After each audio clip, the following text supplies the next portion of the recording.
फ़अऊज़ु बिल्लाहि मिनश्शैतानिर्रजीम बिस्मिल्लाहिर्रहमानिर्रहीम कानन्नासु उम्मतन वाहिदा सदक़ल्लाहुल अज़ीम वक़ाल अन्नबिय्यु सल्लल्लाहु अलैहि वसल्लम या अय्युहन्नास इन्न रब्बकुम वाहिद व इन्न अबाकुम वाहिद वक़ाल अलैहि सलातु वस्सलाम इन्न फिल जसदि मुद्ग़ह इज़ा सलुहत सलुहल जसदु कुल्लुहु व इज़ा फसदत फसदल जसदु कुल्लुहु औ कमा क़ाल अलैहि सलातु वस्सलाम।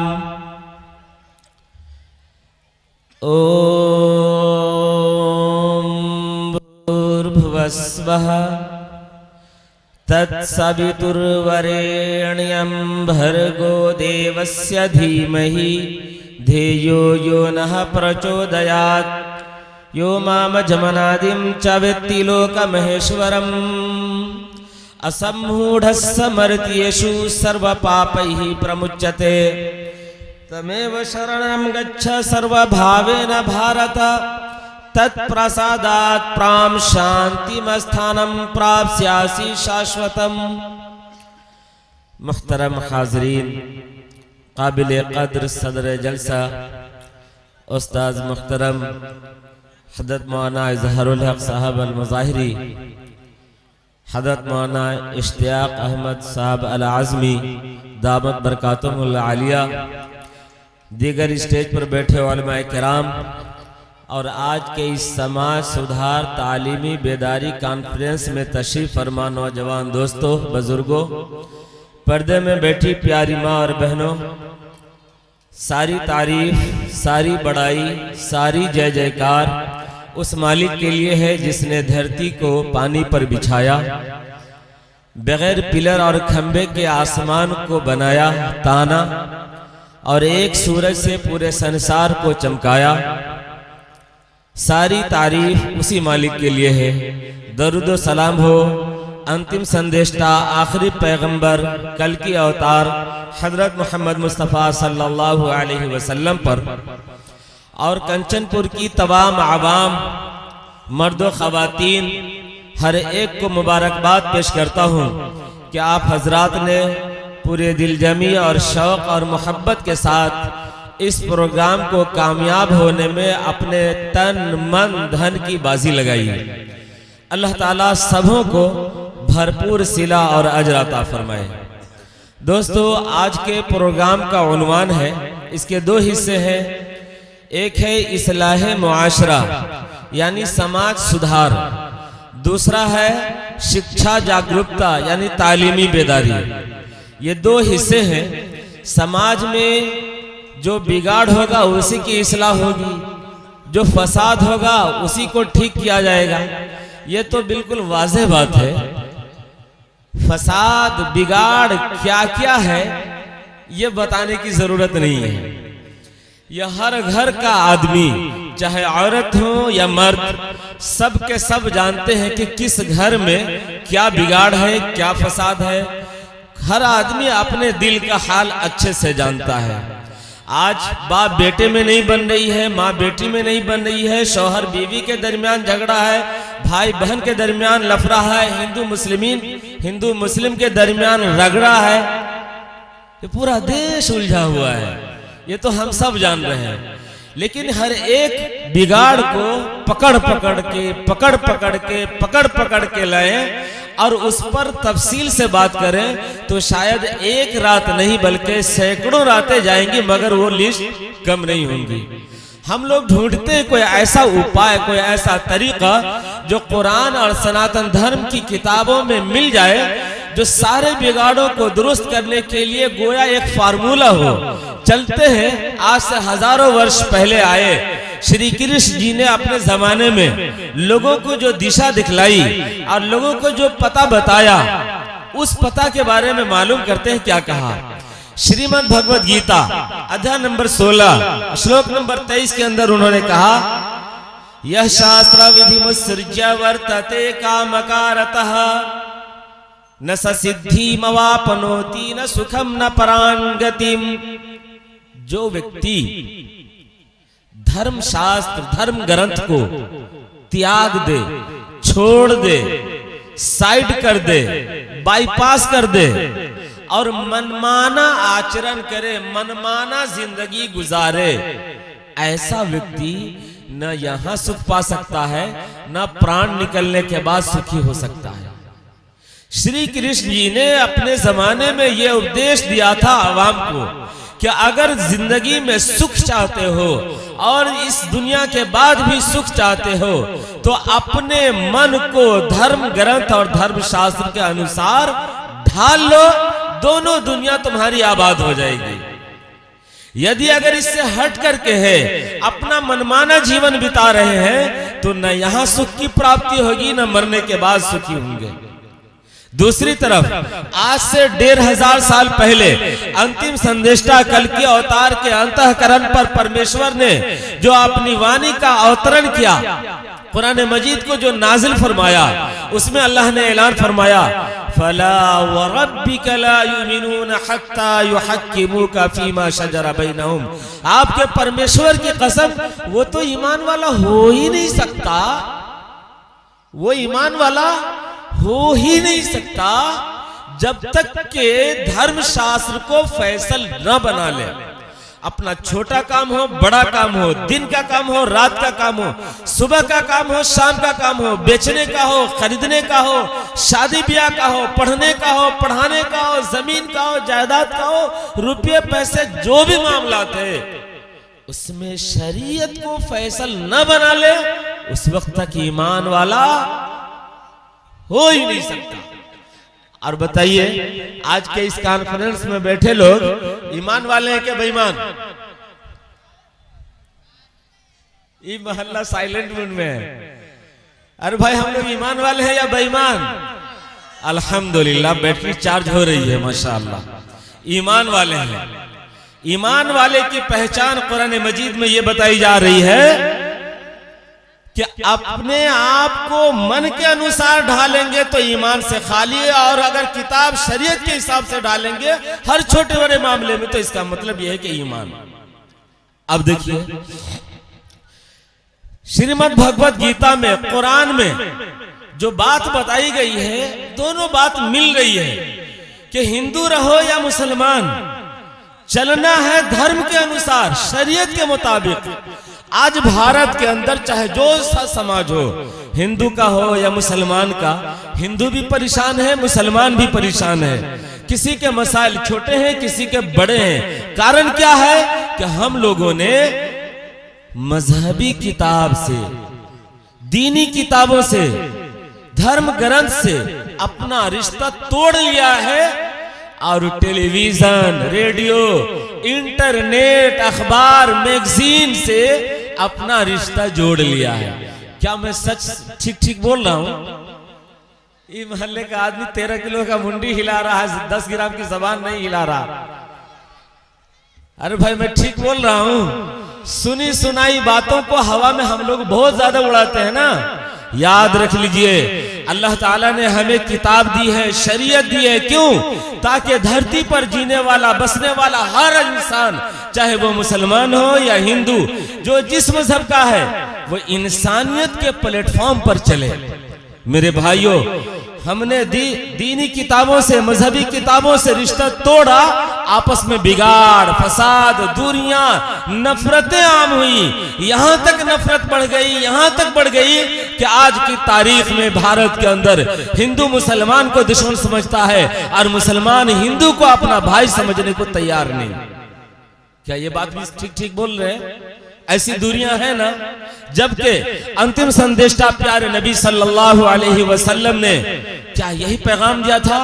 हज़रत मोहम्मद सल्लल्लाहु अलैहि वसल्लम ने फरमाया, ला युमिनु अहदुकुम हत्ता युहिब्बा लिअखीहि मा युहिब्बु लिनफ्सी। तुम में का कोई आदमी उस वक्त तो वो ईमान वाला हो ही नहीं सकता जब तक अपने दूसरे भाई के लिए वही चीज न पसंद करने लगे जो अपने लिए पसंद करता है। आज कंचनपुर का मुसलमान अपने लिए पसंद करता है कि मैं 5 वक्त नमाज पढ़ूं, कुरान मजीद की तिलावत करूं, रमजान का महीना आ रहा है तो रोजा रखूं, और जब बोलूं तो सच बोलूं, धोखा किसी को ना दूं, हर एक के साथ अच्छे मामला से पेश आए। लेकिन ये बात इस समाज के हिंदू भाइयों को बताने के लिए तैयार नहीं है। तैयार है? पूरा साइलेंट मूड में है। अरे मेरे भाई, 3 मूड होता है। देखिए मेरे हाथ में ये मोबाइल है, इस मोबाइल पर अगर कोई आदमी फोन करता है तो घंटी टनाटन बजती है। कब? जब ये मोबाइल जनरल मूड में होता है तब घंटी बजती है।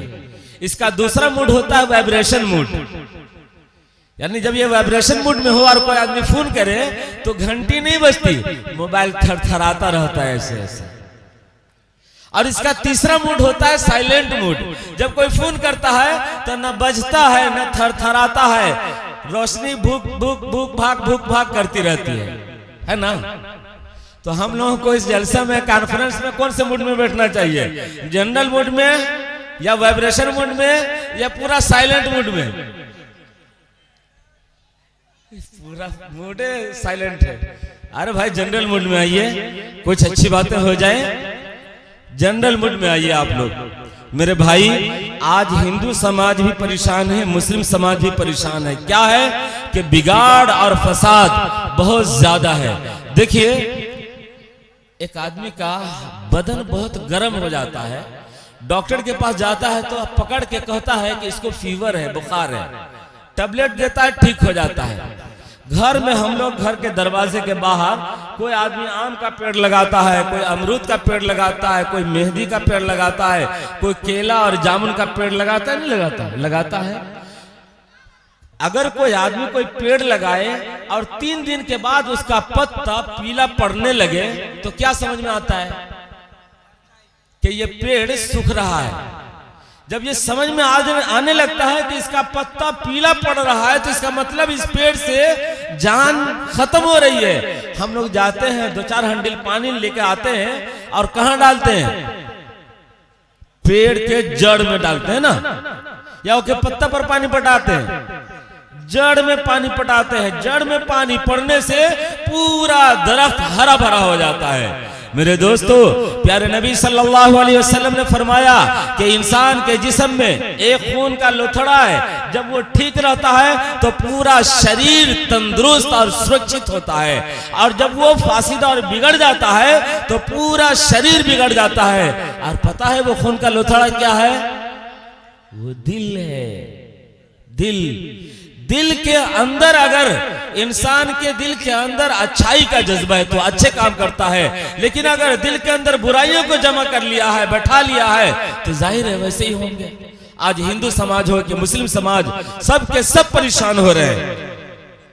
मेरे भाइयों, ऋग्वेद मंडल नंबर 10 सूक्त नंबर 3 मंत्र नंबर 82, सूक्त नंबर 82 मंत्र नंबर 3 के अंदर है, यो नः पिता जनिता यो विधाता धामानि वेद भुवनानि विश्वा यो देवानामनामधा एक एव तम सम प्रशनम भुवनायन्ति अन्या। इस पूरे ब्रह्मांड की रचना करने वाला ब्रह्मा, खालिक, पैदा करने वाला क्रिएटर केवल एक अकेला है। उसका सब पर कंट्रोल है, उस पर किसी का कोई कंट्रोल नहीं है। न उसकी कोई संतान है, न वो किसी की संतान है। सब लोगों को अंत में उसी के पास जाना है। ये ऋग्वेद का मंत्र है, जिसे हमारे हिंदू भाई कहते हैं कि यह हमारी मजहबी और धार्मिक ग्रंथ है। जब कोई मुसलमान को खबर मिलती है कि फलाने साहब का इंतकाल हो गया, तो सुनने के बाद कोई मुसलमान ऐसा नहीं है जो कहता अच्छा हुआ मर गया। क्या हज़रत? कोई नहीं कहता कि अच्छा हुआ मर गया। सुनने के बाद कहता है इन्ना लिल्लाहि व इन्ना इलैहि राजिऊन। इसका मतलब ही है कि हम सब अल्लाह के हैं और अल्लाह के पास जाने वाले हैं। याद रखिए, मैं ये बातें इसलिए बता रहा हूं कि वेद के अंदर जो बातें बताई गई हैं, आखिर में कुरान मजीद में भी उसी तरह की बातें आई हैं। यानी सनातन धर्म की धर्म ग्रंथ में और अंतिम धर्म ग्रंथ में जो तालीम दी गई है ईमान और अकीदे के ताल्लुक से, वो तालीम एक है। लेकिन हिंदुओं ने ये समझा कि हमारी तालीम अलग है, मुसलमानों ने ये समझा कि हमारी तालीम अलग है। हद तो ये है कि मुसलमान अपनी तकरीर में कहता है और तहरीर में लिखता है बानी इस्लाम हजरत मोहम्मद मुस्तफा सल्लल्लाहु अलैहि वसल्लम लिखता है हजरत, जो कि सही नहीं है, गलत है। इस्लाम की बुनियाद हजरत मोहम्मद सल्लल्लाहु अलैहि वसल्लम ने नहीं डाली है, नहीं डाली है। इस्लाम के फाउंडर हजरत मोहम्मद सल्लल्लाहु अलैहि वसल्लम नहीं है। फाउंडर ऑफ इस्लाम सबसे पहले व्यक्ति हजरत आदम अलैहिस्सलातु वस्सलाम, जिन्हें अल्लाह ने बना करके जन्नत में रखा था और फिर वहां से इस दुनिया में भेजा, उनको जो धर्म और दीन दिया, उनको जो मार्ग दिया, उसी मार्ग का नाम इस्लाम है। गोया फाउंडर ऑफ इस्लाम हजरत आदम अलैहिस्सलातु वस्सलाम। एक बात याद रखें, यह हमारे मुल्क की हिंदू आवाम ये कहती है कि इस्लाम के फाउंडर तो मोहम्मद साहब सल्लल्लाहु अलैहि वसल्लम हैं और वो अरब में आए थे, हम भारत में रहते हैं, तो हम भारत के धर्म की बात करें ना, अरबियन धर्म की बात काहे को करें। मेरे भाइयों, तालीमी बेदारी कॉन्फ्रेंस है ना, ये तालीम से रिलेटेड बात है। गौर से सुनिए, कुरान मजीद में अल्लाह ताला ने ऐलान फरमा दिया, कहा शरअ लकुम मिनद्दीनी मा वस्सा बिही नूहा। मोहम्मद सल्लल्लाहु अलैहि वसल्लम आपको कोई नया दीन नहीं दिया है, आपको तो हमने वही धर्म दिया है जो आपके बाप दादा को दिया था, इब्राहिम नूह को, इसहाक याकूब को जो धर्म दिया था, वही धर्म आपको दिया है। लेकिन मुसलमानों ने अपनी तहरीर में लिखना शुरू किया, अपनी बातों में बोलना शुरू किया बानिए इस्लाम, फाउंडर ऑफ इस्लाम मोहम्मद सल्लल्लाहु अलैहि वसल्लम। गलत फहमियों को आम किया, आज दुनिया बनी हुई है। मेरे भाइयों, वेद में वाज़े तौर पर है अंतमा मनुजातमा, के सारे इंसान एक माता पिता की संतान है, सारे इंसान। अभी नाम आया आदम का, शब्द आदम, आदम जो लफ्ज है, अरबी लुगत, अरबी डिक्शनरी खोलेंगे तो उसमें इसका कोई माना नहीं मिलता, लफ्ज ब लफ्ज माना नहीं मिलता। इसमें माना मिलेगा सबसे पहले पैगंबर, सबसे पहले इंसान। लेकिन संस्कृत डिक्शनरी खोलेंगे तो वहां लफ्ज ब लफ्ज इसका माना मिलता है कि आदम बना है दो चीजों से मिलकर के, आदि मानव। आदि का मतलब होता है प्रथम, फर्स्ट, पहला, अव्वल, और मानव का मतलब होता है इंसान, आदि मानव यानी पहला इंसान। और ये बात सच है कि सबसे पहले इंसान हजरत आदम अलैहिस्सलातु वस्सलाम है। हम लोग नमाज पढ़ते हैं, नमाज पढ़ते हैं ना भाई, अल्हम्दुलिल्लाह, अल्हम्दुलिल्लाह। नमाज जो शब्द है नमाज, उर्दू डिक्शनरी को खोलेंगे तो इसका लफ्जी माना नहीं मिलेगा। उर्दू डिक्शनरी में माना मिलेगा चंद अरकान के करने का नाम नमाज। लेकिन संस्कृत डिक्शनरी खोलते हैं तो उसका वहां माना मिलता है, ये दो चीजों से मिलकर बना है, नमः जोड़ अज। नमः, नमः के माना आता है झुकना, और अज कहते हैं अजन्मा को, जिसका जन्म नहीं होता, यानी जो जन्म से पाक है, पवित्र है, पैदा नहीं होता, उसके सामने झुकने का जो तरीका और आसन है उसका नाम नमाज है, जिसे श्री कृष्ण जी ने आज से हजारों वर्ष पहले श्रीमद् भगवद गीता के अध्याय नंबर 10 श्लोक नंबर 3 के अंदर इस तरह से बताया, यो मामा जमनादिम च वेत्ति लोक महेश्वरम असमूढ़ समर्थ्येषु सर्व पाप ही प्रमुच्यते। जो व्यक्ति अपने मालिक को अजन्मा मानेगा, चवेत्ति लोक महेश्वरम, पूरे संसार का रब मानेगा, ऐसा मानने वाला व्यक्ति शख्स अक्लमंद है, बुद्धिमान है। और ऐसा मान लेने से सर्व पाप ही प्रमुच्यते, सारे पापों से मुक्त हो जाता है, आजाद हो जाता है, सारे गुनाहों से धुल जाता है। कब? जब अपने मालिक को अजन्मा मानेंगे तब। जब एक मुसलमान खड़ा होता है अल्लाह अकबर कह करके हाथ बांधता है, नियत बांधता है, वो अपने अब्बा के सामने नहीं झुकता, अम्मा के सामने नहीं झुकता, अपनी बीवी के लिए नहीं झुकता, अपने शौहर के लिए नहीं झुकती है, बल्कि अगर झुकता है कोई बंदा तो संसार बनाने वाले कायनात के खालिक और मालिक के सामने झुकता है, जो अपनी जात में एक अकेला है, जिसका उल्लेख और चर्चा न सिर्फ कुरान न सिर्फ बाइबल बल्कि भगवत गीता और चारों वेद में मिलता है। अथर्वा वेद कांड नंबर 13 सूक्त नंबर 4 मंत्र नंबर 12 में है, स एष एक विरदे का एवा, वो ईश्वर एक है, वास्तव में हकीकत में वो एक ही है, हकीकत में वो एक ही है। स एष एक विरदे का एवा, वो ईश्वर एक है, हकीकत में वो एक ही है। ऋग्वेद मंडल नंबर 1 सूक्त नंबर 164 मंत्र नंबर 46 के अंदर है, एकम सद विप्रा बहुधा वदंती, सच्चा ईश्वर एक है। उसी एक ईश्वर को विद्वानों ने, ज्ञानवानों ने, जानकार लोगों ने अलग अलग नामों से पुकारा है। भाई कंचनपुर के लोग और अगल बगल अंतारा बंतारा और फुलवरिया से आने वाले लोग, आप लोग देखिए मेरे हाथ में क्या है, ये तो पूरा मजमा ही साइलेंट मूड में, भाई कम से कम वाइब्रेशन मूड में आइए।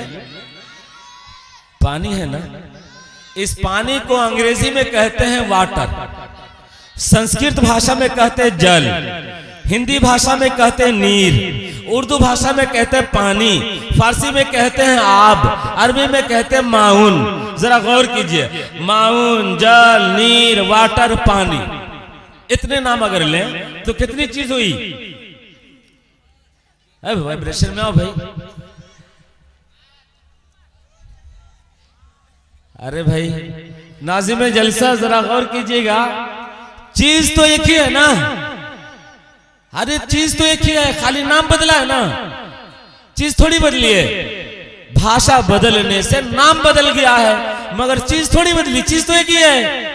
पानी की पानी है, जल है, नीर है, वाटर है, माउन है, आब है, एक ही चीज को अलग अलग भाषा में हम पुकारते हैं, लेकिन चीज तो एक ही है। जिस तरह से ये पानी चीज एक है, भाषा बदला तो नाम बदला, वैसे ही हिंदू का मालिक, मुसलमान का मालिक, धरती का मालिक, आकाश का मालिक, सूरज, चांद, झाड़, पहाड़ का मालिक, सब पूरे संसार का मालिक केवल एक अकेला है। उस एक अकेले को संस्कृत भाषा में कहते हैं ईश्वर, अंग्रेजी भाषा में कहते हैं गॉड, फारसी भाषा में कहते हैं खुदा, अरबी भाषा में कहते हैं अल्लाह।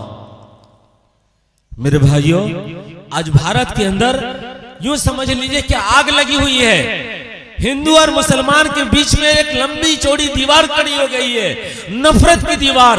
जबकि सब के सब हिंदू हो के मुसलमान, एक माँ बाप की औलाद, संतान एक माँ बाप की, हम सब एक माँ बाप के संतान है, तो आपस में हमारा सबका रिश्ता भाई भाई का रिश्ता हुआ। हम सब एक मालिक के बंदे हैं, चाहे वो हिंदू हो के मुसलमान, आस्तिक हो के नास्तिक, औरत हो के मर्द, सब एक माँ बाप की औलाद, सब एक मालिक के बंदे। हम सब का मुल्क एक, हम सब के लिए धर्म ग्रंथ, हम सब के धर्म ग्रंथ में तालीम एक। फिर भी मुसलमान कहे कि हिंदू मेरा भाई नहीं, हिंदू कहे कि मुसलमान मेरा भाई नहीं। आप लोगों की अदालत में क्या ये उचित है, मुनासिब है? नहीं। मेरे भाइयों मुसलमानों, जरा आप हौसले से आगे बढ़ें, अपने हिंदू बिरादरान का हक अदा करने की कोशिश करें। चलते फिरते उठते बैठते आप उन्हें बताने की कोशिश करें कि हमारा आपका रिश्ता खून का रिश्ता है, भाई भाई का रिश्ता है, हम सब एक मालिक के बंदे हैं, हम सबको उसी एक के पास जाना है। फिर झगड़ा कौन बात का है? आप भी खाते पीते, आप भी कमाते, हम भी खाते पीते कमाते हैं, क्यों झगड़ा करते हैं हम? ये कहना चाहिए कि नहीं कहना चाहिए? ठीक से समझा नहीं पा रहे। देखिए भाई, मेरे हाथ में कितनी उंगली है? 5 उंगली है। ये 5 उंगली का एक दिन झगड़ा हुआ, 5 उंगली आपस में लड़ पड़ी, झगड़ पड़ी। किस बात पर? 5 का दावा यह था कि हम सबसे अच्छे तो हम सबसे अच्छे, हम सबसे अच्छे तो हम सबसे अच्छे। 5 में से हर एक ने दलील पूछी, अरे तुम सबसे अच्छे कैसे हो? इससे पूछा कि तुम सबसे अच्छे कैसे? कहा कि सुनो, रजिस्ट्री ऑफिस में जो जमीन रजिस्ट्री होने जाती है और बैंक में जब पैसा निकालना रहता है, लिखना पढ़ना नहीं आता या आता है, जरूरत पड़ती है छाप की, तो हमारी जरूरत पड़ती है, हम ही लगते हैं। तुम चारों को कोई नहीं पूछता। रजिस्ट्री ऑफिस में हमारी जरूरत पड़ती है, पैसा निकालने के लिए हमारी जरूरत पड़ती है, इसलिए हम सबसे श्रेष्ठ, सबसे अजीम। दूसरे ने कहा, अरे दलील तो मजबूत है, लेकिन मेरे पास भी दलील कमजोर नहीं है। कहा कि हम तुमसे ज्यादा अफजल और ज्यादा आला हैं। कहा कैसे? कहा कि जब दो आदमी आमने सामने हो जाता है और दोनों में ठन जाती है, तो हमें आगे बढ़ करके उसका मुकाबला करते हैं और उठ करके उसको उंगली दिखाते हैं, खबरदार तुम तो चारों पीछे रहते हो, आगे हम ही बढ़ते हैं, इसलिए हम सबसे श्रेष्ठ। और जब नमाज पढ़ने में जाते हैं, तशहुद में हम जब पढ़ते हैं अशहदु अल्ला इलाहा, तो हम ही उठते हैं अशहदु अल्ला इलाहा इल्लल्लाह पर। तुम तो सब सोए हुए रहती हो, इसलिए हम सबसे अजीम। तीसरे ने कहा, तुमसे भी ज्यादा मजबूत दलील मेरे पास है, मैं सबसे श्रेष्ठ। कहा कैसे? कहा कि 5 उंगली को एक साथ मिला दो ऐसे, और अंधे आदमी को भी बुला लो और पूछो कि इसमें सबसे बड़ी उंगली कौन है, तो वो हमको चुन लेंगे। कहा कि इसकी दलील भी ठीक है। ये चौथी उंगली दलील ढूंढ रही थी कि हमें दलील कहां से लाएं। इसने कहा कि देखो, तुम सबकी दलील तो अपने अपनी जगह मुसल्लम है, लेकिन मेरी आजमत भी कम नहीं है, मैं भी तुम पर एक गुना फजीलत रखती हूँ। कहा कैसे? कहा कि जब एक लड़का और एक लड़की की बात तय होती है रिश्ते के लिए, लड़की वाले आते हैं देखने के लिए, मंगनी के लिए, तो अंगूठी लेके आते हैं, तो तुम चारों में किसी को नहीं पहनाई जाती, मुझे वो अंगूठी पहनाई जाती, इसलिए मैं दूल्हा बाबू हूं। आखिरी वाली जो उंगली थी, उसको कोई दलील समझ में ना आई। कहा कि कम से कम दूल्हा बाबू के बगल में तो है। कहा हम लोग कन्या है, हमारी फजीलत भी कम नहीं है। 5 उंगलियों ने अपनी अपनी फजीलतें बयान की। इतना झगड़ा हुआ, इतनी फजीलत दी कि आपस में सबों को भूख लगी। अब जाहिर है खाना मिले तो तब ना हरा भरा तरोताजा रहता है कोई। ये चली 5 उंगली किसी होटल में, भाई खाना लगाओ, खाना लगा दिया गया। अब 5 उंगली 5 तरफ है, खाने के लिए कोई आगे नहीं बढ़ रही है। थोड़ी देर इंतजार किया, 5 उंगली ने सोचा कि अकेले काम किसी का बनने वाला नहीं है, तो सबों ने कहा कि ऐसा करते हैं, हम सब मिल करके समझौता कर लेते हैं, सबका पेट भर जाएगा। 5 उंगली ने मिल करके समझौता कर लिया कि चलो आओ हम सब एक हो जाते हैं और एक साथ मिलकर खाते हैं, सबका पेट भर जाएगा। सबका पेट भरा।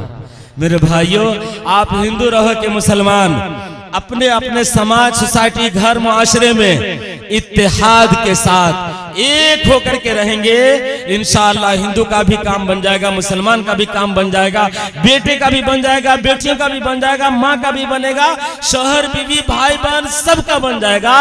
शर्त यह है कि हम एक हो जाए। मैं दुआ करता हूँ अल्लाह ताला से कि अल्लाह ताला हम सब में इत्तेहाद, इत्तफाक की कैफियत और सलाहियत पैदा फरमा दे और हम सब लोगों को नेक बना दे। आमीन। व आखिर दावाना अल्हम्दुलिल्लाहि रब्बिल आलमीन।